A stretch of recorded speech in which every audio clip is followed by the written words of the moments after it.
ಮೊದಲನೇದಾಗಿ ನಾವು ಯಾರೂ ಸಹ ಈ ಬದಲಾದ ಸಮಾಜಕ್ಕೆ ಅಪ್ಡೇಟ್ ಆಗಲಿಲ್ಲ ಅಂತ ಹೇಳಿ ಇಲ್ಲಿ ಯಾರೂ ನಾವು ಬ್ಲೇಮ್ ಮಾಡಲ್ಲ. ಸಮಗ್ರ ಸಮಾಜದ ವ್ಯವಸ್ಥೆಯ ಹೊಣೆಗಾರಿಕೆ ಇದೆ. ಹಂತ ಹಂತವಾಗಿ ಅಪ್ಗ್ರೇಡ್ ಆಗಬೇಕಾಗಿತ್ತು, ಅಪ್ಗ್ರೇಡ್ ಆಗಿಲ್ಲ. ನಾವು ಈವರೆಗೂ ತೆಗೆದುಕೊಳ್ಳುವಂತಹ ಶಿಕ್ಷಣ ಸಾಂಪ್ರದಾಯಿಕವಾದಂತಹ ಮೌಲ್ಯಾಧಾರಿತವಾದಂತಹ ಅಥವಾ ನೆನಪಿನಲ್ಲಿ ಇಟ್ಕೊಂಡು ಹೊಡೆದು ಬರೆದು ಹೋಗುವಂತಹ ಶಿಕ್ಷಣ. ಇನ್ನು ಮುಂದೆ ಹೇಳಿದ್ರೆ BA ಮಾಡಿದ ಮೇಲೆ MA ಮಾಡು, MA ಮಾಡಿದ ಮೇಲೆ ಲೆಕ್ಚರರ್ ಆಗು, BSc ಮಾಡು, MSc ಮಾಡು, ಲೆಕ್ಚರರ್ ಆಗು, BCom ಮಾಡು, MCom ಮಾಡು, ಲೆಕ್ಚರರ್ ಆಗು, BCom ಮಾಡು ಅಥವಾ BSc ಮಾಡು, BA ಮಾಡು, BEd ಮಾಡು, ಹೈಸ್ಕೂಲ್ ಟೀಚರ್ ಆಗು. ಬೋಧನೆಗಾಗಿ ಸಿದ್ಧ ಮಾಡಿದ ಶಿಕ್ಷಣವೇ ಆಗಿತ್ತು ಅಂತಕ್ಕಂಥ ಒಂದು. ಹೇಳಿದ ಹಾಗೆ ಮುಂದುವರೆದ್ರೆ BA ಮಾಡು, LLB ಮಾಡು ಅಂದ್ರೆ ಯಾರು ತಪ್ಪು ತಿಳ್ಕೋಬೇಡಿ, ಇಲ್ಲಿ ಪ್ರಶ್ನೆ ನನ್ನೊಳಗೂ ಇದೆ. ಉತ್ಪಾದಕತೆಯನ್ನ ನೇರವಾಗಿ ಕಾಣದೇ ಇರುವಂತಹ ಜ್ಞಾನವನ್ನ, ಮೌಲ್ಯವನ್ನ, ಸಾಂಪ್ರದಾಯಿಕ ವ್ಯವಸ್ಥೆಗಳನ್ನಷ್ಟೇ ಪ್ರತಿನಿಧಿಸುವ ಶಿಕ್ಷಣ ನಾವಿವತ್ತು ಅಂದ್ಕೊಂಡ್ವಿ. ಅದು ಎಲ್ಲಿವರೆಗೆ ಬದಲಾಗಬೇಕಾಗಿತ್ತು ಅಂದ್ರೆ ನಾವು ಬದಲಾಗದೇ ಇರುವ ಸಮಾಜದೊಳಗೆ ಇದ್ವಿ. ಸಿಲೆಬಸ್ಸು ಹಾಗೆ ಇತ್ತು, ಅಷ್ಟಕ್ಕೆ ಸ್ಟಿಕ್ಕರ್ ಆಗಿದ್ವಿ. 92ಕ್ಕೆ ಜಾಗತೀಕರಣ ಪ್ರಕ್ರಿಯೆಗಳು, ಮಾರುಕಟ್ಟೀಕರಣ ಅಥವಾ ಏನು ಮಾರ್ಕೆಟೈಸೇಷನ್ಸ್ ಬರುವವರೆಗೂ ನಮ್ಮನ್ನು ಯಾರೂ ಮುಟ್ಲಿಲ್ಲ. 30 ವರ್ಷಗಳ ನಿಮ್ಮ ಚಿಕ್ಕಪ್ಪಂದಿರು, ತಾತಂದಿರು, ಅಣ್ಣಂದಿರು ನಾವಿದೀವಲ್ಲ, ನಮಗೆ ಮತ್ತೊಂದು ದೃಷ್ಟಿಕೋನವನ್ನ ಕೊಟ್ಟೇ ಇರಲಿಲ್ಲ. ಆ ಸಿಲೆಬಸ್ ಬದುಕನ್ನ ಕಟ್ಟುವ ಸಿಲೆಬಸ್ ಆಗಿತ್ತ ಅಂದ್ರೆ ಹಂಗಂದ್ರೆ ಏನು ಮೇಷ್ಟ್ರೆ ಅಂತ ಪ್ರಶ್ನೆ. ಆ ಟ್ರೆಡಿಷನಲ್ ಎಜುಕೇಶನ್ಸ್ ಅಲ್ಲಿ ಮೆಮೊರಿ ಮಾಡು, ಉರುವಳಿ, ಎಕ್ಸಾಮ್ ಬರಿ ಅಷ್ಟೇ. ಅಷ್ಟು ಬಿಟ್ಟರೆ ಇನ್ನೇನು ಇರಲಿಲ್ಲ. ಏಕ್ದಮ್ ಬದಲಾವಣೆಯೆಡೆಗೆ ತಂದು ಜಾಗತೀಕರಣ ಪ್ರಕ್ರಿಯೆಯಲ್ಲಿ ಸ್ಪರ್ಧಾತ್ಮಕ ಜಗತಿ ಬಿಟ್ಬಿಟ್ರು. ಎಲ್ಲಿಗೆ ನಿಮಗೆ ಸ್ಪರ್ಧೆಗೆ ರೆಡಿ ಮಾಡೋದಕ್ಕೆ ನಿಮ್ಮ ಸಿಲೆಬಸ್ ನಲ್ಲಿ ನಾವು ಹಾರ್ಡ್ ಕೋರ್, ಇವತ್ತು ನೀವಿಗೆ ಹೇಳಿದ್ರೆ ಯಾವ ನಿಮ್ಗೂ ತಗೊಳಕ್ಕಾಗಲ್ಲ, ನೀವು ಮಾಡಕ್ ರೆಡಿ ಇಲ್ಲ. ಫೀಲ್ಡಿಗೆ ಹೋಗು, ಸ್ಕಿಲ್ ಓರಿಯೆಂಟ್ ಮಾಡ್ಕೋ, ಜನರಿಗೆ ಮಾತಾಡು, ಲೀಡರ್ಶಿಪ್ ಮಾಡು, ಗಟ್ಟಿಯಾಗಿ ನಿಂತ್ಕೋ, ಸಂಘಟನೆ ಮಾಡು, ಯಾವ ಪ್ರಾಬ್ಲಮ್ ಬಂದ್ರು ನುಗ್ಗು ಅಂತ ಹೇಳುವ ಪಟ್ಟಿ ಇಲ್ಲವೇ ಇಲ್ಲ, ಅಲ್ಲಿ ಆಗ್ಲೇ ಇಲ್ಲ ಅಂತ ಹೇಳಿ. ಸೊ ಇನ್ನ ಡೈವರ್ಸಿಟಿ ಸ್ಟಾರ್ಟ್ ಆಗ್ಬಿಟ್ಟಿದೆ. ಏನು PUC ಆಗ್ತಿದ್ದಾಗೇನೆ ಮೊನ್ನೆ ನಮ್ಮಲ್ಲಿ ನಾನು ಹಾಸನ್ ಸಿಂಡಿಕೇಟ್ ಮೆಂಬರ್ ಇದ್ದೀನಿ. ಸೊ ಕುವೆಂಪು ವಿಶ್ವವಿದ್ಯಾಲಯದಲ್ಲಿ ನಾನು ಓದಿದ್ದೀನಿ. ನಾನು first MA first batch of the Kuvempu city. ನಮ್ಮ ಕಾಲದಲ್ಲಿ ಬಸವರಾಜ್ ಸರ್ ಇಲ್ಲಿದ್ದಾರೆ, ಜೂನಿಯರ್ ನಮಗೆ. ಸೊ ನಮ್ಮ ಕಾಲದಲ್ಲಿ ಕುವೆಂಪು ಸಿಟಿ ಮೊದಲ ಬ್ಯಾಚಿನ ವಿದ್ಯಾರ್ಥಿ, ಸೋಶಿಯಾಲಜಿ ಡಿಪಾರ್ಟ್ಮೆಂಟ್ ಸ್ಟೂಡೆಂಟು.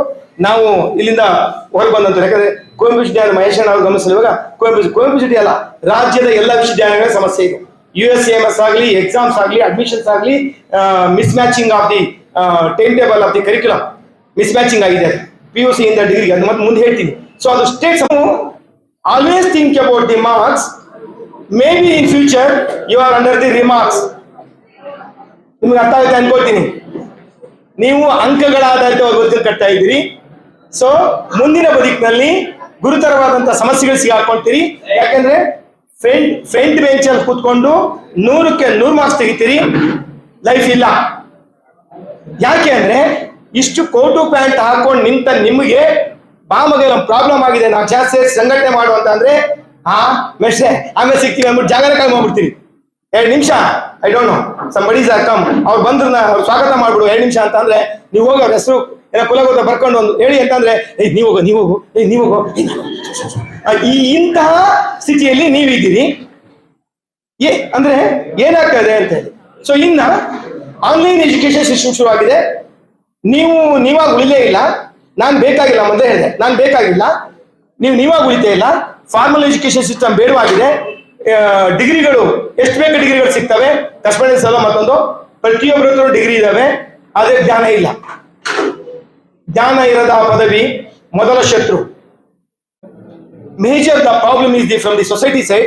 ಅದು ಬಯೋಲಾಜಿಕಲ್ ಸಿಸ್ಟಮ್. ಕರೋನಾ ಆಗುವವರೆಗೆ ಇಷ್ಟೊಂದು ಪ್ರಾಬ್ಲಮ್ ಆಗಿರ್ಲಿಲ್ಲ. ಕರೋನಾ ಬರ್ತಿದ್ದಾಗೇನೆ ಇಡೀ ಸಿಸ್ಟಮೇ ಇಂಬ್ಯಾಲೆನ್ಸ್ ಆಗಿದೆ. ಅದಕ್ಕೆ ಕುವೆಂಪು ವಿಶ್ವವಿದ್ಯಾಲಯ ಎಲ್ಲ ಕಡೆವಾಗಿದೆ. ನಾವು ಮುಂದಿದ್ದೀವಿ ಅಂದ್ರೆ ಮೈಸೂರಿನವರು ಮತ್ತೊಂದು ಮುಗಿದೊಂದು. ಆದ್ರೆ ಕರೋನಾದ ನಂತರದಲ್ಲಿ PU ಕಾಲೇಜ್ನವರು ಸೆಟರೇಟ್ ಆದ್ರು. 1 ವರ್ಷ SLC ಅವರು 1 ವರ್ಷ ಡಿಗ್ರಿನೇ ಏನೋ ಮಾಸ್ ಅಂತ ತಗ್ಬಿಟ್ರು, ಏನೋ ಒಂದು ಆಯ್ತು ಒಂದು ಭಾಗ. ಆದ್ರೆ 2 ವರ್ಷಗಳ ಶಿಕ್ಷಣವೇ ಇಲ್ಲದ ಇದ್ರಲ್ಲಿ ಬಂದಿದ್ದೀರಿ. ಗ್ಯಾಪ್ ಆಗಿದೆ, ಮೆಮೊರಿ ಔಟ್ ಆಗಿದೆ. ಹಾಗಾಗಿ ನಿಮಗೆ ಏನೇನೋ ಅರ್ಥ ಆಗಲ್ಲ. ಅರ್ಥ ಆಗಲ್ಲ. ಆಗ ಕೊಟ್ಟಿದ್ದೆ ಈ ಮೊಬೈಲ್ಗಳ ಮೂಲಕ, ಆನ್ಲೈನ್ ಮೂಲಕ ಶಿಕ್ಷಣ. ಆಗಿರುವಾಗ ಆ ವ್ಯವಸ್ಥೆಯಲ್ಲಿ ಬಂದಂತ ನೀವುಗಳು, ಐ ಡೋಂಟ್ ನೋ 2019-20 ಎಲ್ಲಿದ್ರಿ, ನೀವೇನಾಗಿದ್ರಿ ಅಂತ ತೆಗೆದ್ರೆ ಆ ಕ್ರೂಷಿಯಲ್ ಟೈಮಲ್ಲಿ SLC ಎಲ್ಲ ಒಂದ್ ಕಡೆ ಇರ್ತೀರಿ ಅಂತ ಅನ್ಕೊಳ್ತೀನಿ ನಾನು. ಸೊ ಕೊರೋನಾ ಬಂದಾಗ ಆ ಅವಧಿ 2 ವರ್ಷಗಳು ಶಿಕ್ಷಣ ಅನ್ನೋದೇ ನಿರಂತರತೆ. ನಂಬರ್ 1, ಬದಲಾವಣೆಗೆ ರೆಡಿ ಆಗ್ಲೇಬೇಕು. ನಂಬರ್ 2, ಅಂಕಗಳಿಗಲ್ಲ, ಪ್ಲೀಸ್ ಪ್ಲೀಸ್ ಪ್ಲೀಸ್, ನಿಮ್ಮ ಅಂಕಗಳು ಬದುಕೊಂಡು ಕಟ್ಟೋದಿಲ್ಲ, ಅಂಕಗಳು ಬದುಕೊಂಡು ಕಟ್ಟೋದೇ ಇಲ್ಲ, 100% ಕಟ್ಟೋದಿಲ್ಲ. ಯಾಕಂದ್ರೆ ಎಲ್ಲಕ್ಕೂ ಎಂಟ್ರೆನ್ಸ್ ಎಕ್ಸಾಮ್ ಇದೆ, ಹಿಂದೆ ಇತ್ತು, ಮಾರ್ಕ್ಸ್ ಅಲ್ಲಿ ನಿಮಗೆ ಇತ್ತು. ಹಾಗಾಗಿ leave it about the marks. But beautiful ಏನು ಅಡಿಷನಲ್ ಕ್ವಾಲಿಫಿಕೇಶನ್ಸ್ ಇದೆಯಲ್ಲ, ಅದು ಮಾಡಬೇಕಾಗಿತ್ತು. ಅದು ನಾನು ಕಾಲೇಜಿನಲ್ಲಿ ಮಾಡಬೇಕಾಗಿತ್ತು, ಶಿಕ್ಷಣ ಶಾಸ್ತ್ರಜ್ಞನಾಗಿ ಮಾಡಬೇಕಾಗಿತ್ತು, ಬೋಧಕನಾಗಿ ಮಾಡಬೇಕಿತ್ತು. ನನಗೆ ಸಮಾಜ ಅಥವಾ ಸರ್ಕಾರ ಕೊಡಬೇಕಾಗಿತ್ತು. ಅಂದ್ರೆ ಬಹುಶಃ ನಿಮಗೆ ಅರ್ಥ ಆಯ್ತು ಅನ್ಕೋತೀನಿ. ಅಲ್ಲಿಂದ ಇಲ್ಲಿಗೆ ಸಾಗಿ ಬಂದ ನೀವು ಯಾಕೆ ಮುಂದಿನ ಹೆಜ್ಜೆಗಳು ಬದುಕನ್ನು ಕಟ್ಟೋಕ ಆಗ್ತಾ ಇಲ್ಲ ಅಂತೇಳಿ ನೀವು ಕೇಳ್ಬೋದು. ಮೇಷ್ಟ್ರೆ ಈಗಲೂ ಆಗಲ್ವಾ ಮೇಷ್ಟ್ರೆ ಅಂದ್ರೆ ಖಂಡಿತ ಸಾಧ್ಯ ಇದೆ. ನೀನು ಒಂದು ಗಳಿಸ್ಬೇಕಾದ್ರೆ ಏನ್ ಕಳ್ಕೊಂಡಿದ್ಯಾ ಅಂತ ಹೇಳು ಫಸ್ಟ್. ಬಹಳ ಮುಖ್ಯವಾಗಿ ಹೇಳ್ತಾ ಇದ್ದೀನಿ. ನೀನೇನೋ ಬೇಕು ಅಂತಿದ್ಯಾ ನೌಕರಿ, ಅದು ಗಳಿಸೋದು. Without losing you can't receiving anything. Please keep in your mind. Without ಪಸೀನಾ, ಬೆವರು ಸುರಿಸದೆ ನಿಂಗೆ ಲಾಭ ಇಲ್ಲ. ಮಿನಿಮಮ್ ಬೆವರು ಹಾಕು, ಮ್ಯಾಕ್ಸಿಮಮ್ ಲಾಭ ಕೇಳು.